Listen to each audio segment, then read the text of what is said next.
여러분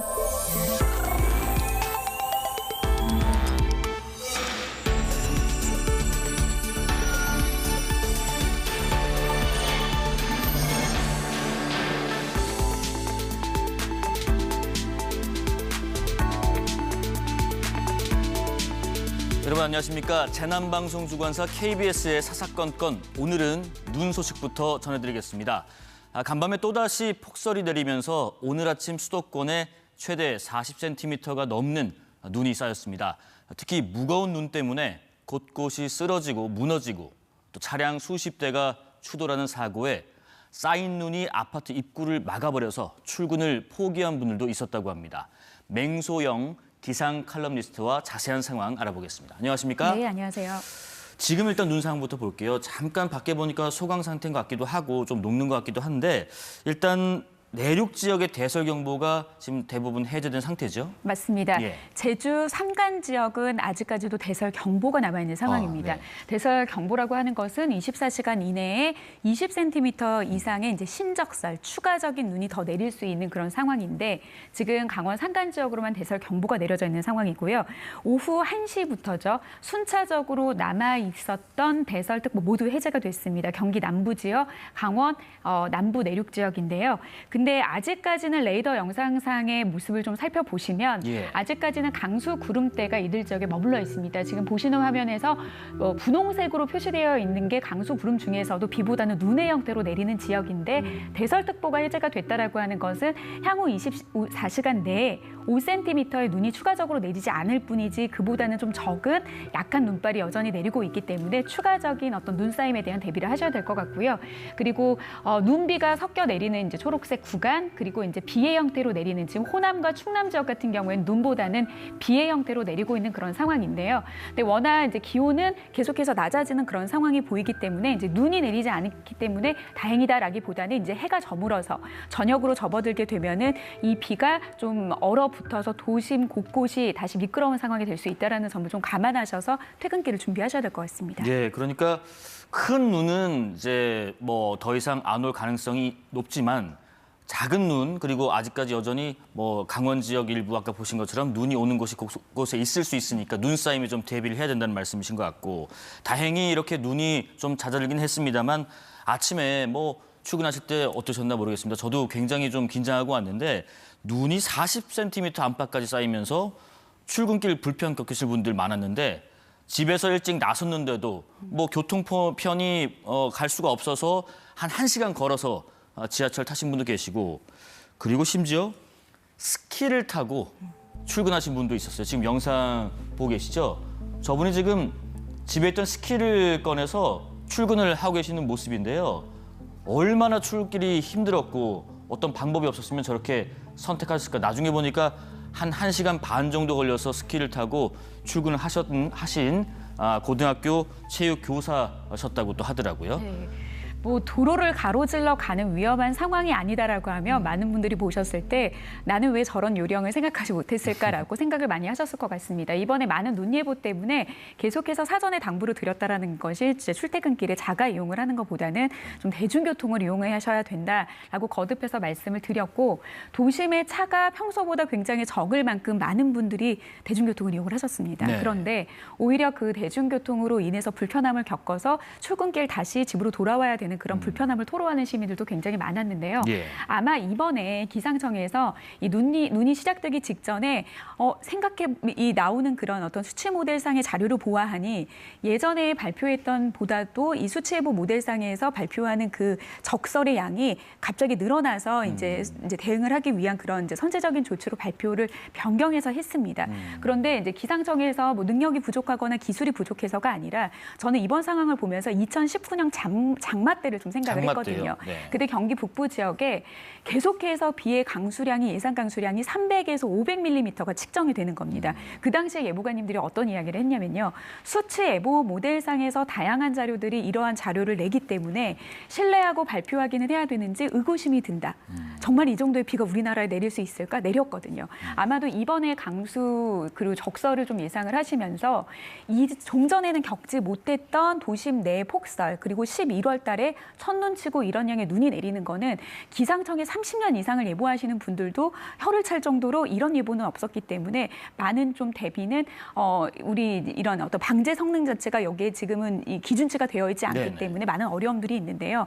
앞으로는 이런 식의 날씨 현상들이 자주 나타날 것으로 보이기 때문에 대중교통에 이용을 하는 거나 여러 가지 부분에 대해서 지금도 보시는 것처럼 1위가 1922년에 3월 24일 3월이었어요. 겨울을 지나고 난꽃샘추위가 나타났을 때 31cm. 그리고 굉장히 시간이 오래 지나죠. 1969년 1월이면은 가장 추운 시기입니다. 보통 보름 1월 중순 이후부터 2월까지. 그러니까 2위하고 3위의 서울의 적설, 가장 많은 양의 눈이 내려 쌓였던 이 적설이 30cm에 달할 정도라고 하면은 가장 찬 공기가 급습하면서 눈이 내리기 좋은 그런 조건에서 내려져야 되는데 이번 같은 경우에는 11월 늦가을에 그리고 혹은 초겨울에 초입부에서 내렸다라고 하는 그 점에서 굉장히 경험하지 못했던 당황스러운 눈이었거든요. 그래서 이번을 경험을 삼고 이번을 교훈을 삼아서 좀 전반적인 어떤 방제 성능을 올리는데 우리가 좀 대응책을 마련해야 되지 않을까라는 그런 고민을 해봐야 될 것 같습니다. 그러게 우리가 지금 보면은 기후가 상당히 많이 급변하고 있는 게 지금 더울 땐가 싶은데 너무 더위가 또 오래 갈 때도 있고 비가 이렇게 올까 했는데 비가 상당히 많이 올 때가 있고 어제 오늘 뭐 그제처럼 눈이 이렇게나 많이 온다고 11월에 이런 것들이 있다 보니까 앞으로는 또 급변하는 상황들에 우리가 촘촘하게 대비하는 것도 좀 필요하겠다는 말씀을 좀 들어보니까 생각이 듭니다. 시설물이 막 무너지고 또 정전에 결항에 전국 곳곳에서 이 폭설로 인한 피해가 상당히 많이 늘었죠. 중앙재난안전대책본부에 따르면 이번 이제 눈으로 인해서 네. 오늘 오전 11시 기준입니다. 경기도 내 43가구 71명이 마을회관 등으로 일시 대피했다라고 하면 많은 눈으로 인해서 고립이 좀 예상되는 상황이지 않았을까 생각이 됩니다. 오전까지는 한 61명 정도가 귀가하지 못한 상황인데 지금 어느 정도 돌아가셨는지는 좀 확인을 해야 될 것 같은데요. 이 밖에도 131건의 정전이 발생을 했습니다. 아무래도 이 정전 같은 경우에는 이 나뭇가지가 무거운 습설을 이겨내지 못하고 나무가 뿌리채 뽑히거나 가지가 그 전신주라든지 전선을 덮쳐서 정전 사고가 발생한 곳들이 비단 경기도뿐만이 아니라 서울 내에서도 굉장히 많은 구역에서 정전으로 인한 불편함을 겪었거든요. 네네. 그리고 또 많은 눈으로 인해서 통제 구간도 있었습니다. 11개 국립공원 302개 구간의 출입이 금지가 됐고 전북 4곳, 제주 2곳, 총 전국 10곳에서는 도로가 좀 이제 여전히 통제 중인 곳도 있습니다. 네.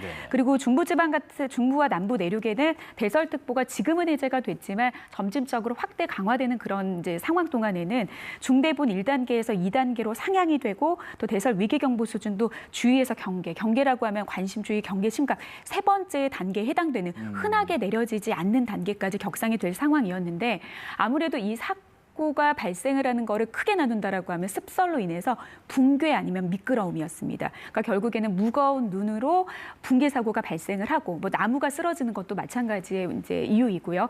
그리고 많은 눈으로 인해서 밤에 도로가 얼어붙어서 발생하는 어떤 사고들 그리고 뭐 지하철이라든지 철도 같은 경우에도 중간에 많은 눈으로 인해서 정차가 돼서 지연되는 그런 상황들도 곳곳에서 발생을 했는데 예. 아무래도 이번 눈이 일반적인 눈보다는 습기를 많이 머금은 습설의 원인이 가장 큰 것으로 보입니다. 그러게요. 어제도 저희가 그 관련 내용 전해드리면서 말씀하신 그 습설, 이 눈이 많이 무겁기 때문에 과거보다 조금 쌓이면 좀 틈이 날 때마다 치워주시는 게 좋겠다 했는데 참 안타깝게도 이런 예방 활동에도 불구하고 뭐 사망 사고도 있었고요. 또 여러 가지 시설물 파괴, 뭐 피해들이 속출했습니다.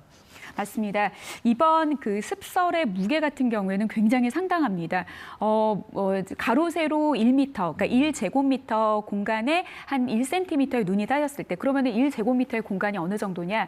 우리가 큰 한 사람이 좀 넉넉하게 앉을 수 있는 소파의 한 1인석의 자리의 공간 안에 1cm 정도의 눈이 내려 쌓이게 되면 그 무게가 3kg 정도가 되거든요. 네. 근데 규모를 더 키워서 가로 세로 10m, 이게 보통 이제 100제곱미터라고 하면은 평수로 따졌어요. 한 30평 정도 되거든요. 그러니까 30평짜리 작은 건물 위에 이제는 1cm가 아니라 50cm의 눈이 내려 쌓였을 경우에는 그 이제 무게감이 3톤에 해당되는 무게감으로 예. 급증을 하거든요. 그 위에 많은 눈이 내려 쌓였을 때 이럴 경우에는 그 무게에서 좀 약한 구조물 같은 경우에는 붕괴가 될 수밖에 없는 그런 상황인 건데 이런 습설인 상황에서 우리가 어떻게 좀 대비를 해야 됩니까라고 말씀을 할 때 보통은 눈이 내릴 때 소강 상태에 접어들 때 주변 곳 곳곳을 좀 털어내거나 예. 나무도 털어내거나 하는 것도 방법이 될 수 있겠습니다라고 하는데 제가 이런 말을 했을 때 우리 집 지붕 위에 쌓여져 있는 이 많은 눈을 보아하니까 우리 집이 주저하는 건 아닐까. 하지만 우리가 할 수 있는 것들은 좀 없거든요.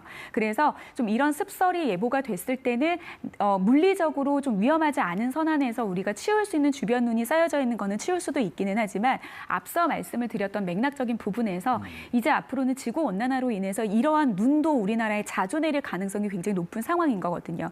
그래서 이런 좀 이제 기상청에서는 지난 10월에 강원도와 경북 북부 일부 지역으로만 이제 무거운 눈 예보를 하지만 올해 12월부터는 전국으로 확대돼서 눈의 적설뿐만 아니라 이 눈이 무거운 눈인지 보통 눈인지 가벼운 눈인지를 상세하게 예보를 하게 됩니다. 그러니까 그럴 경우에는 아무래도 이제 선제적으로 주변에 구조물이 좀 연약한 곳들은 없는지라는 예. 여러 가지의 방제 성능을 폭설로 인해서 우리가 피해를 막을 수 있게끔 좀 대비를 해야 되는 체계도 이번 좀 경우를 좀 빌어서 좀 만들어 나가야 될 것 같습니다. 마지막으로 짧게 눈이 다시 내릴 전망에 대한 예보와 함께 내일 아침 기온이 더 떨어지는지 종합적으로 말씀 좀 부탁드리겠습니다. 기상청에서는 오전 11시 그리고 오후 5시에 구체적인 이제 실시간으로 눈의 상황들은 발표하지만 이제 네. 구체적인 적설의 예상 적설량은 이제 11시와 오후 다가오는 이제 5시에 발표되는 정보가 가장 최신 정보가 될 것으로 보이는데요. 아직 5시가 되지 않았기 때문에 11시에 발표된 예상 적설을 살펴보면 아직까지 경기 남부 지역으로는 3에서 8cm 그리고 강원 남부 지방으로는 3에서 10cm의 추가적으로 눈을 예보하고 있습니다. 물론 오전 11시에 발표된 예보이기 때문에 오후 5시에 발표되는 예보는 얼마나 이제 수정이 될지는 모르겠지만 문제는 내일까지 날씨가 추워진다라고 하는 것은 찬 공기가 다시 내려오게 되면은 상대적으로 따뜻한 서해 바다에서 계속해서 눈구름을 만들어서 내륙으로 유입이 시키게 될 경우에는 남은 지역들의 눈이 추가적으로 내리는 곳들이 예상이 되는데요. 예. 지금 발표된 저양 정도라고 하면 다시 대설주의보가 내려질 수도 있는 그런 상황이니까요. 더 내리는 눈 예보 그리고 기온이 떨어졌을 때 빙판길로 변하게 되는 도로에 대해서 보행자나 그리고 주변의 뭐 운전자분들 그리고 그 이상으로 이제 눈과 한파로 인해서 피해가 없도록 계속해서 좀 주의를 하셔야 될 것 같습니다. 예, 맹소영 기상 칼럼니스트였습니다. 고맙습니다.